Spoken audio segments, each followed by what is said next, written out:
क्या हाल चाल है बच्चों? सब ठीक है? कौन सी क्लास आपकी आज है? क्लास नंबर 6 है। पिछली क्लास में मैंने बैड डेट के बारे में काफ़ी सारी जानकारी आपको दी थी। आज वहीं से रिवाइज करेंगे और बात को आगे बढ़ाएंगे। पहले लिखिए क्लास नंबर 6।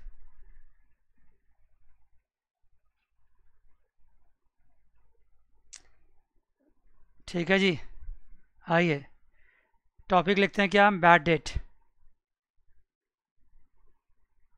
इसके बारे में बताने के लिए कुछ ज़्यादा बचा नहीं था, बात हो चुकी थी पिछली क्लास में। जब आप सामान उधार बेचते हो किसी को और वो आपको पैसा नहीं देता है, वो इंसॉल्वेंट डिक्लेयर हो जाता है, उनके पास जितने एसेट्स हैं उनको बेच करके भी आपका कर्ज चुकाया नहीं जा सकता है, तो इस सिचुएशन को बोलते हैं इंसॉल्वेंट। इंसॉल्वेंट होने के बाद अगर कोई डेटर्स आपको पैसा वापस नहीं करता है तो वो कहलाता है बैड डेट। बैड डेट होता है आपका लॉस। लॉस है तो नॉमिनल अकाउंट, नॉमिनल अकाउंट है तो डेबिट। That's it. समझ गए? राइट। एक सवाल मैं कराता हूँ, देखो आ जाओ। सवाल है, पेज नंबर देखना, पेज नंबर 8.27 पे है। आ जाओ सवाल पे। सवाल .1 क्या कहता है? .1 कहता है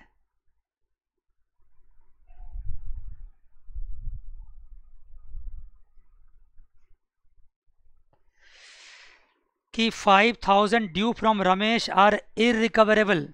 मतलब क्या हुआ? बिजनेस है, उसका दो इफेक्ट है। एक रमेश है, उसको 5,000 दिया था, वो नहीं देगा, मतलब वो बैड डेट है। रमेश पर्सनल अकाउंट है, बैड डेट नॉमिनल अकाउंट है, लॉस है, डेबिट करेंगे, रमेश को क्रेडिट करेंगे। रमेश ने मुझे कुछ दिया नहीं है, तुम कहोगे गिवर को हम क्रेडिट करते हैं, लेकिन ये श्योर है कि रमेश मुझे आगे चल के कुछ देगा भी नहीं, तो अब उसके अकाउंट को क्लोज करना होगा। तो जब डेबिट मैंने बैड डेट को दिया है तो कॉरस्पॉन्डिंग क्रेडिट किसको देना पड़ेगा? रमेश को। और एंट्री क्या होगी? Bad debt account debit to Ramesh. कितना अमाउंट है? 5,000। रमेश मुझे एक्चुअली कुछ दिया नहीं, लेकिन हम मान कर चलेंगे कि रमेश ने मुझे क्या किया? दिया। कितना दिया? 5,000 दिया, क्योंकि आगे मुझे कभी देगा नहीं। अब हिसाब किताब तो क्लोज ही करना है। आगे है, Sohan is declared insolvent. Sohan क्या हो गया? इंसॉल्वेंट हो गया। ध्यान देना, मैंने इंसॉल्वेंट की कहानी पिछले क्लास में बताई थी और आज के क्लास में फिर से रिपीट किया। Sohan declare insolvent. Receipt from his official receiver, पहले लिखो बिजनेस, उसमें एक इफेक्ट लिखो सोहन। सोहन से कितना लेना था आपको? 10,000। उसके बाद वो क्या क्या इफेक्ट होता है? Receipt from his official receiver, मतलब उसका हिसाब किताब जब हुआ अकाउंट का ना, तो पता चला कि वो 60 पैसे इन रुपी,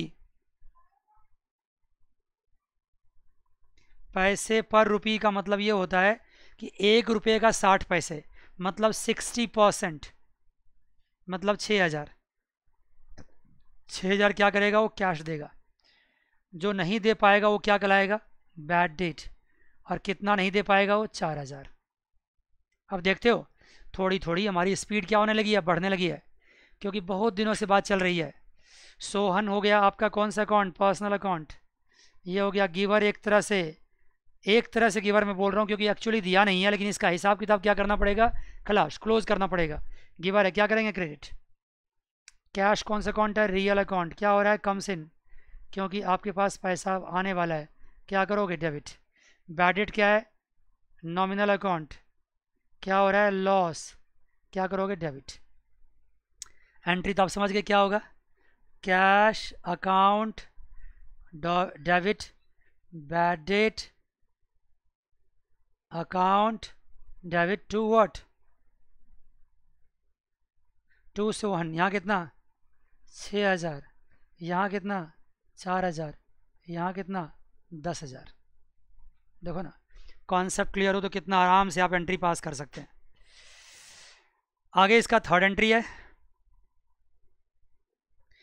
receipt cash from bad debt return of last year. अब देखो क्या हुआ, जिस बंदे ने पिछले बार मुझे पैसे देने से मना कर दिया था, नहीं दे पाया था, वो क्या कहलाता था, बैड डेट। लेकिन अब उसको गुड सेंस प्रिवेल कर गया है, भगवान से वो डर रहा है, उसको लगता है पैसा वापस कर देना चाहिए, उनके पास पैसे आ भी गए होंगे, अब वो मुझे वापस कर रहा है, तो वो क्या कहलाएगा, ये कहलाएगा बैड डेट रिकवर्ड, और ये क्या होगा, कैश। ध्यान दीजिएगा, जब बैड डेट रिकवर होता है तो bad debt recovered and cash. Bad debt recover कौन सा अकाउंट है, बोलो, ये आपका नॉमिनल अकाउंट। क्या ये इनकम है, क्योंकि जिस पैसे से हमने आशा ही छोड़ दी थी, आसरा ही छोड़ दिया था, उम्मीद ही छोड़ दिया था, एक्सपेक्टेशन मेरी ख़त्म थी, जिसको मैंने लॉस मान लिया था, ठीक है ना, लोग कहते हैं कलेजे पे पत्थर रख लेना, मैंने पूरा एकदम अपना सीना स्ट्रॉन्ग कर लिया था कि अब ये कुछ नहीं हो सकता, गया नुकसान हो गया, वो पैसा मुझे अब मिल रहा है, that is called bad debt recover. हमारा इनकम हो गया एक तरह से, हमारा ही पैसा मुझे मिल रहा है लेकिन फिर भी मेरा इनकम है, क्योंकि पहले मैंने क्या किया, उसको लॉस मान लिया था, उम्मीद हमारी ख़त्म हो गई थी, अब वो लॉस की रिकवरी हो रही है, तो क्या कहलाएगा, बैड डेट रिकवर। कैश कौन सा अकाउंट है, पर्सनल अकाउंट। क्या ये कम्स इन, कैश आ रहा है आपके पास, क्या करेंगे, डेबिट। अमाउंट कितना है, 700, कितना है, 700। क्या एंट्री पास करोगे, cash account debit to what, bad debt recovered account, cash account debit to bad debt recovered account. मज़ा आ गया, यस सर, मज़ा आ गया। 700 एंड 700, ठीक है जी, यहाँ तक की कहानी है।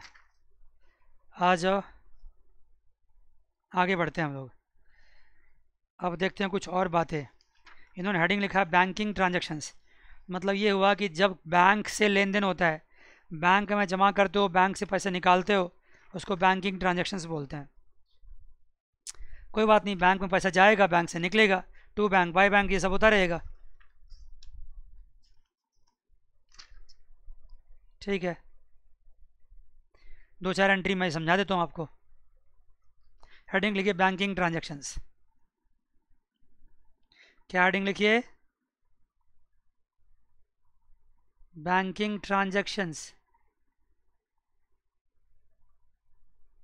अगर बैंक के थ्रू आप ट्रांजैक्शंस करते हो तो जन एंट्री कैसे पास करोगे। पहली बात जान लो कि कोई भी बैंक जो होता है वो कौन सा अकाउंट होता है, बोलो ना, पर्सनल अकाउंट। कोई बैंक कौन सा अकाउंट है, पर्सनल अकाउंट। पर्सनल अकाउंट में क्या है, बोलो, पर्सनल अकाउंट में वो पर्सनल अकाउंट में क्या हो सकता है, बैंक रिसीवर भी हो सकता है, गिवर भी हो सकता है। रिसीवर कब हो सकता है, डिपॉजिटिंग कैश इन बैंक, अगर बैंक में हम कैश जमा करते हैं। गिवर कब हो सकता है, विदड्रॉइंग कैश फ्रॉम बैंक। क्या किया आपने, कैश जमा किया बैंक में तो बैंक रिसीवर हो गया, यहाँ आप डेबिट करोगे उसको। कैश निकाला तो बैंक क्या गिवर हो गया, यहाँ क्या करोगे, क्रेडिट करोगे। जब भी कभी बैंक में जमा करोगे रिसीवर, निकालोगे गिवर। बैंक आपका एसेट भी होता है अगर मॉडर्न अप्रोच से देखा जाए। ये सब बातें कई बार हो चुकी है। बैंक आपका क्या है, एसेट है। एसेट बढ़ता है तो क्या करते हैं, डेबिट, घटता तो क्या करते हैं, क्रेडिट। मज़ा आ गया, मज़ा आ गया, मज़ा आ गया। आइए कुछ एंट्री देखिए आप। सबसे पहला transaction, cash deposit from opening an account. आपने क्या किया, कैश डिपॉजिट किया ओपनिंग अकाउंट। आपने बैंक में कोई अकाउंट खोला है, उसमें कैश जमा किया, उसमें कैश जमा किया है। तो एक तो होगा ट्रांजैक्शन कैश का, दूसरा हुआ बैंक का। अब मैं जल्दी बोलूँगा, आपको जल्दी लग रहा है तो आप पॉज कीजिए फिर सुनिए। कैश आपका कौन सा अकाउंट है? रियल अकाउंट है। गोज़ आउट हो रहा है, क्यों? क्योंकि बैंक में जमा कर रहे हो, क्रेडिट होगा। बैंक कौन सा अकाउंट है? पर्सनल अकाउंट है। रिसीवर है, बैंक पैसा ले रहा है, क्या करोगे? डेबिट करोगे। मज़ा आ गया।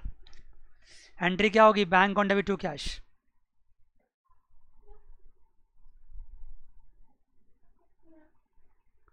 Bank on debit to cash account. मज़ा आ गया। इसका उल्टा होगा तो जस्ट उल्टा होगा, जस्ट उल्टा होगा। Cash account debit to bank हो जाएगा। उल्टा क्या हो सकता है? बैंक से पैसा निकाला, बैंक से पैसा निकाला बिजनेस यूज़ के लिए, ठीक है। अब देखो, कैश विदड्रॉन फ्रॉम बैंक। आपने बैंक से पैसा निकाला, दो तरह से निकाल सकते हैं, दो वजह से निकाल सकते हैं, एक ऑफिस यूज़ के लिए और एक पर्सनल यूज़ के लिए। Office use and personal use. अगर कैश आपने बैंक से निकाला ऑफिस यूज़ के लिए तो एंट्री क्या होगी? कैश अकाउंट डेबिट हो जाएगा क्योंकि पैसा आपके पास आ रहा है, और टू क्या हो जाएगा? बैंक अकाउंट, क्योंकि बैंक यहाँ पे गिवर है। इतने सारे एंट्रीज, इतने सारे क्लासेस के बावजूद भी समझ में नहीं आ रहा तो मैं आपको कह सकता हूँ कि आपको ध्यान देना पड़ेगा, मेडिटेशन करना पड़ेगा, सवाल बार बार करने पड़ेंगे, तभी समझ में आएगा। पर्सनल यूज़ मतलब क्या हो गया? पर्सनल यूज़ का मतलब ड्राइंग्स हो गया। आपने बिजनेस के यूज़ के लिए पैसा निकाला, बल्कि पर्सनल यूज़ के लिए निकाला। Drawings to bank. बात समझ गए? Yes sir. Payment by cheque to creditors. सुनते जाओ बात को। पेज नंबर 8.28 है, देखते जाइए पेज खोल करके। 8.28 पेज पे जाइए आप लोग। ये सारे बैंकिंग ट्रांजैक्शंस के बारे में बात कर रहा है। 1, 2, 3 की बात मैंने कर लिया, फोर्थ पे जा रहा हूँ। Payment by cheque to creditors से राकेश, कैसी बात करते हो यार? आपने, ये फोर्थ की बात कर रहा हूँ मैं, आपने अपने एक क्रेडिटर्स को क्या किया? चेक पे कर दिया। तो एक इफेक्ट क्या होगा? क्रेडिटर्स का होगा। दूसरा क्या होगा? बैंक का होगा, क्योंकि चेक से पेमेंट किया है। इतने सारे ट्रांजेक्शन्स करवाए हैं कि मुझे फास्ट करना पड़ेगा। क्रेडिटर्स कौन सा अकाउंट है बच्चे? मुझे बोलते जाओ। Personal account. क्रेडिटर्स कौन सा अकाउंट है? Personal account. क्या यहाँ पे ये रिसीवर हो रहा है अब यहाँ पे, क्योंकि आप उसको चेक दे रहे हो, अब रिसीव कर रहे हो। बैंक कौन सा अकाउंट है? Personal account. अब वो गिवर हो रहा है, क्योंकि चेक बैंक में जाएगा तो बैंक को क्या करना पड़ेगा? पैसा देना पड़ेगा। तो एंट्री क्या पास करोगे? Creditors account debit to what? Bank account. कितना अमाउंट हो जाएगा? जो भी अमाउंट है, अभी अमाउंट की बात नहीं कर रहे हम लोग। क्लियर यहाँ तक? जल्दी बताओ, क्लियर है ना? हाँ। Payment by draft to creditors. देखो फिफ्थ एंट्री में, payment by draft to creditors. Draft का मतलब समझते हो क्या होता है? आप बैंक में अकाउंट आपका होता है या नहीं होता है, आप बैंक में जाके ड्राफ्ट बना सकते हैं। कैसे? बैंक में पैसे जमा कर देंगे, जिनको पेमेंट करना उनके फेवर में जमा करेंगे, और बैंक स्टाफ क्या करेगा? एक शीट बनाएगा, एक डॉक्यूमेंट बनाएगा, उसके ऊपर लिखेगा कि इनको पेमेंट करना है, और वो ड्राफ्ट बना के आपको दे देगा। वो ड्राफ्ट आके जमा कर दोगे आप। अल्टीमेटली उस बंदे से, वो बंदा उस ड्राफ्ट के बिहाफ पे क्या करेगा? पैसा बैंक से निकाल लेगा। अब मान लो यहाँ से कोलकाता पैसा भेजना है आपको, आप कैश नहीं भेज सकते हैं, आप बैंक में यहाँ जमा कर दो, ड्राफ्ट बनवा लो, और ड्राफ्ट को यहाँ से क्या कर दो? भेज दो स्पीड पोस्ट से। वो बंदा वहाँ क्या करेगा? ड्राफ्ट से पैसा निकाल लेगा। तो ड्राफ्ट का फंडा ये होता है कि ड्राफ्ट की हेल्प से आप किसी को पेमेंट करते हैं। समझ गए? लेकिन बैंक ड्राफ्ट क्यों बनाएगा? बैंक ड्राफ्ट बनाएगा तो बैंकिंग कुछ चार्जेस भी होते हैं, उसको बैंक चार्जेस बोलते हैं। क्या बोलते हैं? बैंक कोई भी काम आपका करेगा ना, तो कुछ ना कुछ आपसे, कोई भी काम करेगा तो कुछ ना कुछ आपसे चार्ज लेगा। That is called what? Bank charges. तो अगर मान लो आपने क्या किया, आपने ड्राफ्ट के थ्रू क्रेडिटर्स की पेमेंट करी है, तो क्रेडिटर्स आपका यहाँ क्या हो गया? रिसीवर हो गया। आप डायरेक्टली समझो, अब डायरेक्टली समझो, क्रेडिटर्स क्या हो गया यहाँ पे, रिसीवर डेबिट, और बैंक चार्जेज लगेंगे। बैंक चार्जेस क्या हो गया, ये नॉमिनल अकाउंट हो गया, एक्सपेंस हो गया, ये पर्सनल अकाउंट हो गया, रिसीवर हो गया, ये नॉमिनल अकाउंट हो गया, एक्सपेंस हो गया। समझ रहे हो बात को? और आपने क्या किया है, आपने बैंक से पैसे कटवाए हैं, इसके लिए बैंक से पैसा कटवाया है, तो क्या लिखोगे यहाँ पे, to bank account. Creditors account debit, bank charges debit to bank account. Creditors account debit, bank charges account debit to bank account. मज़ा आ गया? Yes sir. आइए 6th पे आइए, payment of expenses by cheque. ये तो बहुत आसान है, रेंट टू बैंक हो जाएगा। Payment of expenses by cheque, rent to bank, क्योंकि आपने किसी को रेंट पे किया तो रेंट क्या एक्सपेंडिचर है, और चेक गया तो क्या होगा, टू बैंक होगा। ऐसे छोटी छोटी बातें आप समझ सकते हैं। बैंक चार्जेस मतलब होता है जो भी सर्विसेज बैंक से आप लेते हो ना, तो बैंक उसके लिए छोटा मोटा चार्ज करता है, उसको बैंक चार्जेस बोलते हैं। Yes sir. चेक और ड्राफ्ट रिसीट फ्रॉम डेटर्स। अब देखो, आप सिर्फ बैंक से पेमेंट नहीं कर सकते हैं, आप चेक रिसीव भी कर सकते हैं। अगर चेक रिसीव करोगे तो बैंक बैलेंस आपका बढ़ेगा, बैंक वो रिसीव करेगा, तो बैंक अकाउंट डेबिट हो जाएगा, और देने वाला बंदा कौन है, डेटर्स है, bank account to debtors account हो जाएगा। अब मैं डायरेक्टली एंट्री पास कर रहा हूँ, बैंक अकाउंट टू डेटर्स, बस। चेक और draft receipt from debtors and not deposited in the bank on the same day. अब देखो एक बड़ा सिचुएशन अच्छा है, 9th में समझा रहा हूँ। देखो आपने क्या किया, चेक रिसीव्ड किया, but not deposited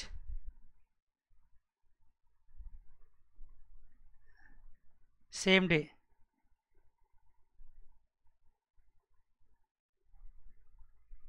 check receipt but not deposited same day. आपने चेक रिसीव किया लेकिन उसी दिन आपने उसको जमा नहीं किया। Cheque receipt but not deposited same day, cheque receipt but not deposited same day. तो जब आपने सेम डे बैंक में जमा नहीं किया, इसका मतलब चेक आपने रिसीव किया, बैंक में अभी तक गया नहीं, तो उस केस में बैंक अकाउंट डेबिट नहीं करोगे, cheque in hand account debit करोगे। Cheque in hand account debit करोगे। और टू क्या करोगे, किससे मिला आपको, जिससे मिला है वो गिवर है आपका, Ankur. Cheque in hand account debit to Ankur. और जिस दिन बैंक में जमा करोगे, व्हेन डिपॉजिटेड इन बैंक, जिस दिन बैंक में जमा करो उस दिन क्या हो जाएगा, उस दिन हो जाएगा bank account debited to cheque in hand. अगर किसी ने आपको चेक दिया, उस चेक को आपने घर में रख लिया, क्योंकि जरूरी नहीं कि आप उसी दिन बैंक में जाके जमा कर दो, तो चेक इन हैंड टू अंकुर हो जाएगा। और बाद में अगर बैंक में जमा करोगे तो bank to cheque in hand हो जाएगा। वेरी गुड, ये सब बातें हो चुकी है। अगर मान लो क्या होता है, एक और देखो, कहाँ पे जा रहा हूँ मैं, आपको 12th में आपको इंटरेस्ट मिलना था, और जहाँ से इंटरेस्ट मिलना था वो इंटरेस्ट डायरेक्टली आपके बैंक में जमा हो गया। जैसे मान लो मुझे आपसे फ़ी मिलना होता है, देखो कितना अच्छा एग्जांपल है। आप मुझे फ़ी जमा करते हो, आप कैसे जमा करते हो, मुझे कैश देते हो क्या, नहीं, आप अपने घर से डायरेक्टली मेरे अकाउंट में जमा कर देते हो। यस या नो, करते हो ना? तो जब आपका पैसा मेरे अकाउंट में डायरेक्टली जमा हो जाता है, तो मेरी इनकम है, तो मैं क्या करूँगा, एक तो मेरी बैंक बैलेंस बढ़ गई तो बैंक अकाउंट डेबिट, और मेरा इनकम हुआ तो टू फीस अकाउंट। अगर मुझे फ़ी के बदले क्या मिले, इंटरेस्ट मिले, तो टू इंटरेस्ट मिले अकाउंट, रेंट मिले तो rent account, what ever etcetera, जो भी डायरेक्टली आपके बैंक में जमा हो गया तो बैंक अकाउंट डेबिट होगा, to fees, to interest, to rent, whatever. इसका उल्टा भी हो सकता है। अगर मान लो बैंक से डायरेक्टली पेमेंट हो गया, जैसे मान लो आपको बिजली बिल पे करना है, आपने क्या कर रखा है, अपने बैंक से डायरेक्टली लिंक कर रखा है, आपके अकाउंट से डायरेक्टली पेमेंट चला जाएगा, पता भी नहीं चलेगा आपको, तो उस केस में क्या होगा, कोई भी एक्सपेंस होगा, एक्सपेंस अकाउंट डेबिट टू क्या हो जाएगा, बैंक अकाउंट। भाई मैं ये डिस्कस कर रहा हूँ ताकि आप समझो, जब पैसा बैंक में जाएगा तो डेबिट, निकलेगा तो क्रेडिट, इतनी सी बात। ठीक है सर। अब तो समझ में आ गया। बैंक से अगर लोन लेंगे तो क्या होगा, चलो 14 देख लो, बैंक से लोन लिया तो बैंक बैलेंस बढ़ेगा, बैंक बैलेंस आपका बढ़ जाएगा क्योंकि आपके खाते में बैंक पैसा डालता है। बैंक से लोन लेते हो ना, तो बैंक लोन आपके हाथ में कैश नहीं पकड़ाता है, बल्कि लोन आपके खाते में डालता है। खाता मतलब अकाउंट, और अकाउंट से आप अपने लिए निकालते हो। तो बैंक अकाउंट डेबिट हो जाएगा, टू क्या हो जाएगा, bank loan, bank account debit to bank loan. अब फिर बाद में यही पैसा अगर बैंक से आप निकालते हो तो क्या हो जाएगा, cash account debit to what, to bank account, that's it. और जब बैंक लोन चुकाओगे तो क्या होगा, बैंक लोन अपने खाता में पैसा जमा करोगे आप, और वहां से बैंक लोन चुकेगा, तो फिर क्या होगा, bank loan account debit to what, bank loan account debit to, बोलो ना, टू बैंक अकाउंट। अरे भाई सुनते सुनते भी कई बात सीखते हैं बच्चे, कितनी बात समझाऊं मैं आपको, ये बात हो गई। अब देखिए आपके सामने 10th है, 11th है, ये दो बैंकिंग ट्रांजेक्शन्स वाले क्वेश्चंस हैं, आपको होमवर्क है, इलस्ट्रेशन का होमवर्क दे रहा हूँ। पहले आप खुद ट्राई करेंगे, नहीं बनेगा तो मेरा लेक्चर से सुन के करेंगे, नहीं बनेगा तो फिर आप बुक से भी देख सकते हो, लेकिन समझ के। बुक से देखना कोई गलत बात नहीं होता है, लेकिन बुक से रटना नहीं चाहिए, समझना चाहिए, लॉजिक क्लियर करना चाहिए। लॉजिक क्लियर नहीं होता तो मुझसे पूछ सकते हो। मान गए? आवाज़ ठीक नहीं आ रही, दोबारा बोलो। मैंने कहा आपको 11th, उससे पहले कहा 10th। और मेरा इलस्ट्रेशन होमवर्क देने के पीछे मकसद भी यही होता है कि आपके सामने सॉल्यूशंस भी होता है, तो आप क्या कर सकते हो, ट्राई कर सकते हो। लेकिन आपके दिमाग में क्वेश्चन आता होगा कि जब हम सॉल्यूशन देख लेंगे तो फिर हमारा तो कॉन्फिडेंस बढ़ेगा ही नहीं। अरे भाई अभी अनसॉल्व भी आने वाला है, अभी आप अनसॉल्व ट्राई मत करो, पहले आप सॉल्व कर करके ही अपनी क्या करो, अपनी कॉन्फिडेंस बढ़ाओ, अपना नॉलेज गेन करो, कॉन्सेप्ट गेन करो। जब हो जाएगा उसके बाद क्या करना, अनसॉल्व के साथ भिड़ जाना। पहली बारी आप अनसॉल्व करने लगोगे ना, नहीं बनेगा तो बहुत कॉन्फिडेंस लूज होगा आपका। और बनेगा क्यों नहीं बनेगा, अब काफ़ी तो करा चुका हूँ मैं आपसे। अब आइए, बैंकिंग ट्रांजेक्शन्स यहाँ ख़त्म हो चुके, अब आते हैं नए ट्रांजेक्शन्स पे। वो है आपका गुड्स गिवन एज चैरिटी। अब हेडिंग लिखते जाओ, हेडिंग लिखते जाओ। अब गुड्स गिवन एज चैरिटी। आपने क्या किया, किसी को गुड्स दिया, चैरिटी मतलब डोनेशन, चैरिटी मतलब डोनेशन भी लिख लो आप, चैरिटी मतलब डोनेशन। अब देखो होता क्या है, यहाँ पे सीधी सी बात, आपने चैरिटी दिया ना, charity a kind of expenditure हो गया आपका, उसको क्या करोगे, डेबिट करोगे। और टू क्या करोगे, क्या दिया आपने, गुड्स दिया। और याद है क्या कहा था मैंने, जब भी कभी आपके बिजनेस से गुड्स जाता हो और जाने का वजह सेल्स ना हो तो क्या करोगे, टू परचेज करोगे।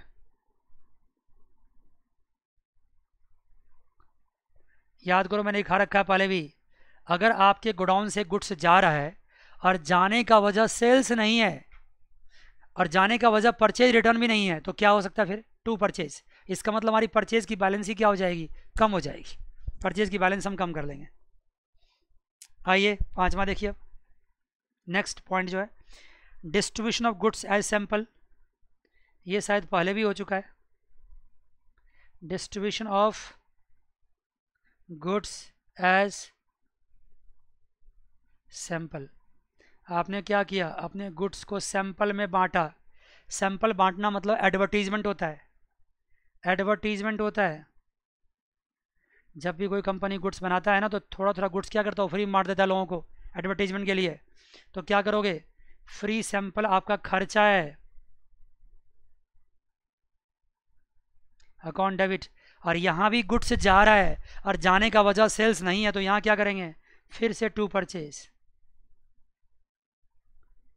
डायरेक्ट एंट्री पास किया। फ्री एग्जाम्पल क्या है, नॉमिनल अकाउंट है, क्या है, एक्सपेंडिचर है, क्या करेंगे, डेबिट। परचेज जब होता तो एक्सपेंडिचर था, और परचेज जब कम हो रहा तो क्या करेंगे, हम क्रेडिट करेंगे। आगे loss of stock by theft और फायर, भाई ये सब बात करा चुका हूँ मैं एक बार, मैं आपको, कोई बात नहीं। क्या होगा ये, loss by fire oblique theft what ever etcetera लिख लो। Account what debit. यहाँ फिर गुड्स जा रहा है लेकिन जाने का वजह सेल्स नहीं है, गुड्स कम हो रहा है तो टू परचेज। मज़ा आता चला गया, बहुत अच्छा राइट लेकिन कभी कभार ऐसा होता है जब लॉस बाय फायर होता है ना तो इसके दो सिचुएशन बनते हैं। क्या बनते हैं? Goods are not insured, goods insured नहीं था। दूसरा, goods are insured, goods are insured and insurance company admitted claim। Goods are not insured, तो गुड्स आर नॉट इंश्योर्ड है तो सेम एंट्री होगा जो ऊपर पास किया है, that's it.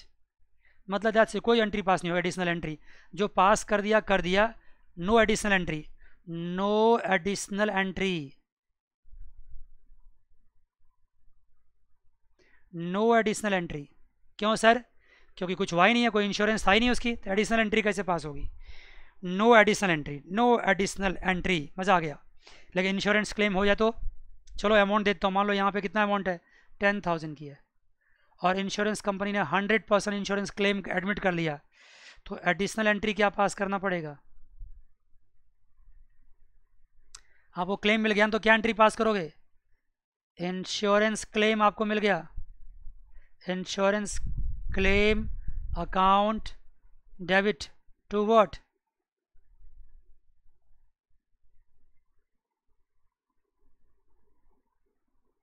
Insurance claim account debit to what? बताओ। डेबिट टू, ऊपर क्या हुआ था? लॉस हुआ था। लॉस के बदले में आपको क्लेम मिला ना, लॉस के बदले में आपको क्लेम मिला ना, तो टू यहाँ क्या लिखोगे? टू लिखोगे लॉस बाय फायर। ये कौन सा अकाउंट है? ये नॉमिनल अकाउंट है। क्या है आपका? आपको मिलने वाला है, आउटस्टैंडिंग है ये, इंश्योरेंस क्लेम आउटस्टैंडिंग है ये आपका, ये मिलने वाला है। इंश्योरेंस क्लेम अकाउंट डेबिट, अभी क्लेम हुआ है, तो ये आपका नॉमिनल अकाउंट मैंने गलत लिख दिया, आई एम सॉरी। ये आपका पर्सनल अकाउंट है क्योंकि अभी मिला नहीं है, मिलेगा आपको। ये आपका रिसीवर एक तरह से मान लो, क्या करोगे? डेबिट करोगे। भाई जिस इंश्योरेंस कंपनी ने आपका क्लेम एक्सेप्ट किया है, इसका मतलब वो आपका डेटर्स हो गया, काइंड ऑफ डेटर्स। आज नहीं कल तो वो आपको पेमेंट करेगा, जब तक नहीं करेगा तब तक क्या करोगे? डेबिट कर दोगे। लॉस बाय फायर के बिहाफ पे दे रहा है ना, इसलिए इसको क्रेडिट करोगे। ठीक है सर। आगे क्या होगा? जब पेमेंट मिल जाएगा, व्हेन पेमेंट रिसीव्ड, जब क्लेम के पैसे मिल जाएंगे तब क्या करोगे? तो उस केस में करोगे बैंक में डेबिट होगा, पैसा बैंक में आएगा। और किसके बिहाफ पे आएगा? Insurance claim account. Oh sorry, मज़ा आ गया, मज़ा आ गया। बताओ, देखो तीन तीन एंट्री पास हो गई इसमें। एक एंट्री क्या पास हो गई? आपका लॉस बाय फायर हो गया। दूसरी एंट्री इंश्योरेंस क्लेम एडमिट हो गया। और तीसरी एंट्री पैसा आपके पास आ गया। अब इन सारे एंट्रीज को आप कलेक्टिवली करोगे तभी तो आगे बढ़ोगे, करोगे तभी तो आगे बढ़ोगे ना, क्यों नहीं बोलते हो? आपके बिहार पे मैं करता रहूँ तो कब तक करता रहूँगा मैं? आपको करना पड़ेगा।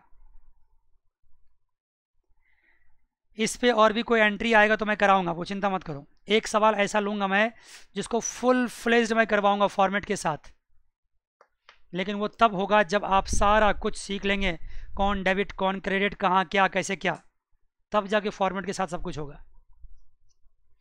एक बात बताऊं और, 80% जनरल एंट्री तो कॉमन सेंस की बात होती है। 80% जनरल एंट्री कॉमन सेंस है।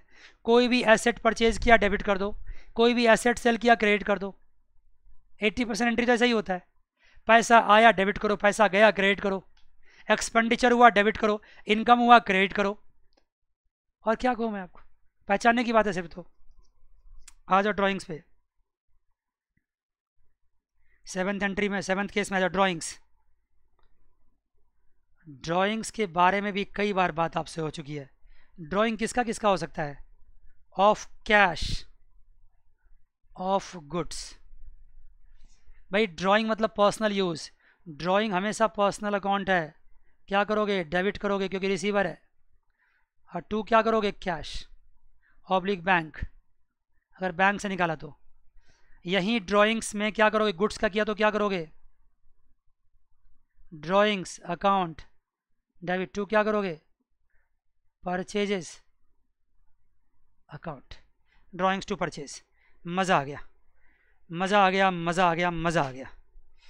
चलिए जी, अब इस पे आपको इलस्ट्रेशन नंबर 12 है, मैं भी डिस्कस करता हूँ आपसे, उसके बाद हम आगे की बात आगे करेंगे। आगे की बात हम क्या करेंगे, आगे करेंगे।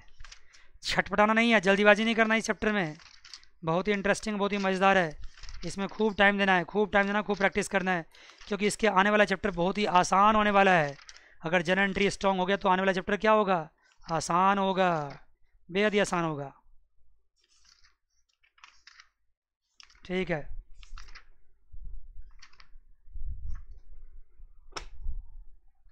देखिए क्या है सवाल आपके सामने। 8.33 पे आ जाइए, पेज नंबर, एक इलस्ट्रेशन नंबर है आपका 12। मैं जल्दी पढ़ता हूँ, मैं इसको पूरा कराऊंगा नहीं क्योंकि आसान सवाल मैं नहीं कराऊंगा। Cash withdrawn by proprietor for personal use, आपसे नहीं बनता है तो आप मत करो, मैं कर भी नहीं सकता। कितना करूँ मैं, बताओ। Cash withdrawn for personal use, बताओ क्या होगा, ड्रॉइंग टू कैश। अरे भाई समझ गए, बोलो ना। हाँ, goods purchase for 5,000 were taken by the proprietor for personal use. लो कर लो बात। भाई गुड्स आपने परचेज किया, प्रोपराइटर ले गया उठा के उसको, तो क्या करोगे, ड्राइंग्स टू परचेज। अभी तो सिखाया मैंने आपको। 200 due from Hari are bad debt to हरी।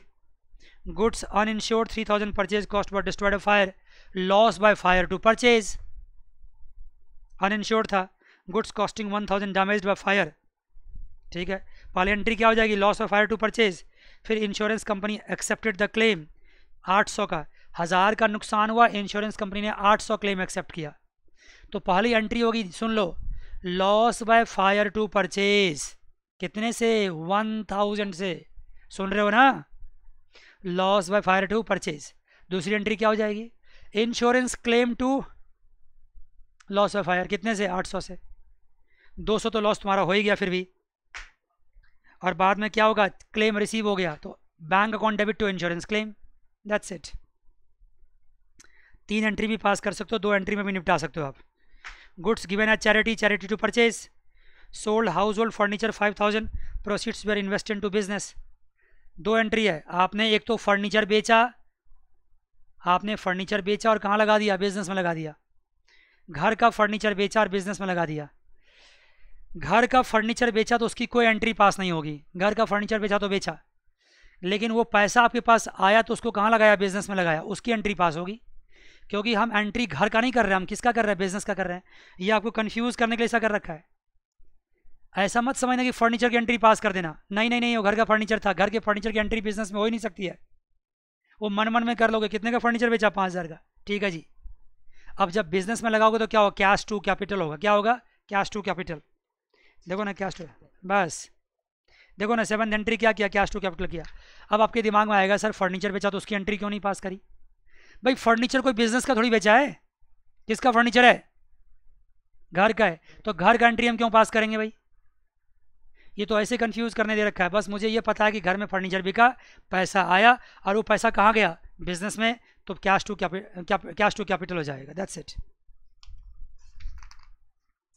यहाँ तक पहुँच गए, आपको करते जाना है। देखो अब मेरी स्पीड थोड़ी थोड़ी बढ़ने लगी है, क्योंकि अब क्या है, अब आपका बहुत प्रैक्टिस हो चुका है। Purchase and sale of fix asset, ये बड़ा आसान टॉपिक है, फिर भी एक बार मैं करा देता हूँ आपको। हेडिंग लिखिए, purchase and sale of fix asset. भाई कौन सी बड़ी बात हो गई है, फिक्स एसेट परचेज करना कौन सी बड़ी बात हो गई। नहीं परचेज कर सकते हैं क्या, हम कर सकते हैं। कोई भी फिक्स एसेट हो, एसेट हमारा रियल अकाउंट है, आ रहा है मेरे बिजनेस में, हम डेबिट करेंगे। बिल्डिंग हो, मशीनरी हो, फर्नीचर हो। टू किसको करेंगे, बैंक को, अगर चेक से पे किया। किसको करेंगे? कैश को, अगर कैश में पे किया। किसको करेंगे? सप्लायर को, अगर उधार परचेज किया। मज़ा आ गया? क्या किया? उधार किया। और क्या? और बाद में सप्लायर को क्या करोगे? पेमेंट करोगे, तो सप्लायर टू बैंक। अब चलाओ इसको, नचाओ, बहुत टाइम हो गया है। अब एंट्री को ऐसे से पास करो, धीरे धीरे करने का समय गया। अब दिमाग लगाओ। Yes sir. और इसको सेल किया तो क्या होगा? ये तो हुआ परचेज की बात। सेल में क्या होगा? इसका उल्टा होगा भाई। आपका बैंक क्या हो जाएगा? डेबिट। कैश क्या हो जाएगा? डेबिट। जिसको बेचा है, कोई भी हो बंदा, मिस्टर एक्स हो कि मिस्टर वाई हो, जो भी हो, क्या होगा? डेबिट। टू क्या हो जाएगा? To fix asset. लेकिन सेल करते वक्त आपको नुकसान भी हो सकता है। सेल करते वक्त आपको लॉस भी हो सकता है। लॉस हो तो क्या करोगे? लॉस हो तो यहाँ क्या लिखोगे? Loss on sale of fix asset debit. Loss हुआ तो लॉस को क्या कर दोगे? डेबिट। अगर गेन हुआ तो to gain on sale of fix asset. दोनों में से कोई एक होगा, दोनों नहीं हो सकता है। Loss on sale of fix assets and gain on sale of fix assets. Bank on debit oblique cash account debit oblique mister X mister Y whatever जो परचेज किया उसका account debit whoever, and loss on sale of fix asset debit to fix asset to gain on sale of fix asset. ये बात हो गई। Loss को debit करेंगे, gain को क्रेडिट करेंगे। आगे हेडिंग लिखिए एक और। हेडिंग है expenditure on installation of machinery. Expenditure on installation of machinery.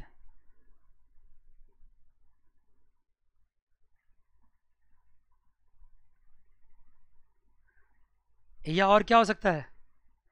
On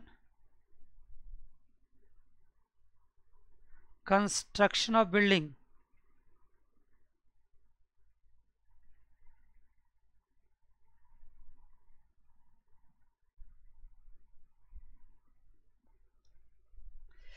expenditure और installation on debit, sorry expenditure installation of machinery. कहानी समझो क्या है। एक मशीनरी आपने परचेज किया 1 लाख रुपए का। समझो ध्यान से, जब भी कोई सीरियस बात आती है मैं अपने आप क्या होता हूँ? Slow down. 1 लाख की मशीनरी परचेज किया। 1 लाख की क्या परचेज किया? मशीनरी। अब वो मशीनरी घर पे लाया, तो क्या मशीनरी को घर पे देखने से काम चल जाएगा आपका? नहीं, उसको इंस्टॉल करना पड़ेगा। उसको इंस्टॉल करने के लिए क्या आएगा? टेक्नीशियन आएगा। उसका इंस्टॉलेशन खर्चा क्या होगा? इंस्टॉलेशन खर्चा क्या हो गया? वो मान लो खर्चा हो गया 10,000। ये इंस्टॉलेशन खर्चा is also what? Part of machinery. इसको भी क्या करेंगे? This is called what? This is called the part of machinery. Part of machinery, इसको मशीनरी का पार्ट माना जाएगा बच्चे। This is called what? Part of machinery. इसको मशीनरी का पार्ट माना जाएगा। इसको मशीनरी का पार्ट माना जाएगा। इसको क्या माना जाएगा? बोलो ना। मशीनरी का पार्ट माना जाएगा। तो क्या करोगे? ये जो खर्चा होगा ना, इसको मशीनरी में ऐड कर दोगे। मशीनरी जो परचेज किया ना, वो मशीनरी अब आपका अकाउंट 1 लाख का नहीं माना जाएगा, बल्कि 1,10,000 का माना जाएगा। To bank. दुकान पे भले ही मशीनरी कॉस्ट कितनी थी? 1 लाख थी, लेकिन घर लाया, उसको इंस्टॉल किया।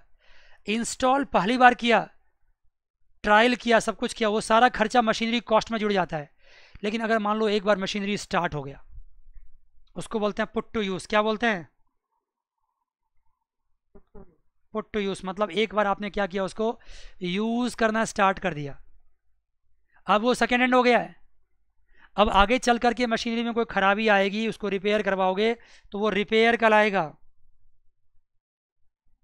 वो फिर आपका इंस्टॉलेशन कॉस्ट नहीं कहलाएगा। तो पहली बार कोई मशीनरी परचेज करते हैं, उसको फिट करते हैं घर में ला करके, तो उसका खर्चा इंस्टॉलेशन कहलाता है। और इंस्टॉलेशन खर्चा मशीनरी का पार्ट होता है, मशीनरी कॉस्ट में ऐड कर दी जाती है। लेकिन बाद में एक बार मशीनरी अगर पुट टू यूज़ हो गया, चाहे 1 घंटा के लिए क्यों नहीं इस्तेमाल किया आपने, या 1 साल के लिए क्यों नहीं इस्तेमाल किया आपने, एक बार अगर वो यूज़ हो गया for the purpose of your business, तो वो सेकेंड हैंड हो गया। उसके बाद जो भी खर्चा वर्चा होगा सारा रिपेयर्स कराएगा, मेंटेनेंस कराएगा। मज़ा आ गया ना? सही बताओ। उसके बाद जो खर्चा होगा उसमें क्या करोगे आप, रिपेयर एंड मेंटेनेंस अकाउंट को डेबिट करोगे, maintenance account debit to what, to bank oblique cash, ये करोगे बाद में। लेकिन पहली बार जो होगा क्या कहलाएगा, इंस्टॉलेशन। ऐसे ही अगर आप घर बनाते हैं, घर बनाने में डिफरेंट लेयर्स में डिफरेंट डिफरेंट खर्चा आता है।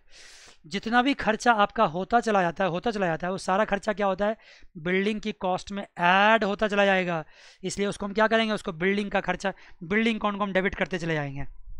जब भी घर आपके यहाँ कोई घर बनता है ना, तो बिल्डिंग अकाउंट ही डेबिट होता है। एक बार घर बन गया, फीता कट गया, पूजा पाठ हो गया, घर में घुस गए, उसके बाद कभी 1 साल बाद सीलन आ गया, कुछ आ गया, कोई वॉलपेपर टूट टाट गए, कुछ ठीक करना पड़ा, तो वो सब खर्चा क्या होता है, रिपेयर एंड मेंटेनेंस का खर्चा होता है। उसको बिल्डिंग की कॉस्ट नहीं मानते हम लोग, मान गए। फर्स्ट टाइम खर्चा को क्या मानते हैं, बिल्डिंग का कॉस्ट मानते हैं, फर्स्ट टाइम खर्चा को। इसके बेसिस पे सवाल करना आपको इलस्ट्रेशन 13 करना है 8.35 पे। आज तो मैंने हिला दिया आपको, आज तो इतने सारे क्वेश्चन करवा दिए। हाँ आइए जी, अब कौन सा करना आपको, अब एक नया टॉपिक आ गया, मिसलिनियस एक्सपेंडिचर। लिखो मिसलिनियस एक्सपेंडिचर, कोई भी खर्चा हो सकता है एकदम मिसलिनियस में, छोटा मोटा खर्चा, इसको मिसलिनियस MISC मिसलिनियस एक्सपेंडिचर बोलते हैं। MISCE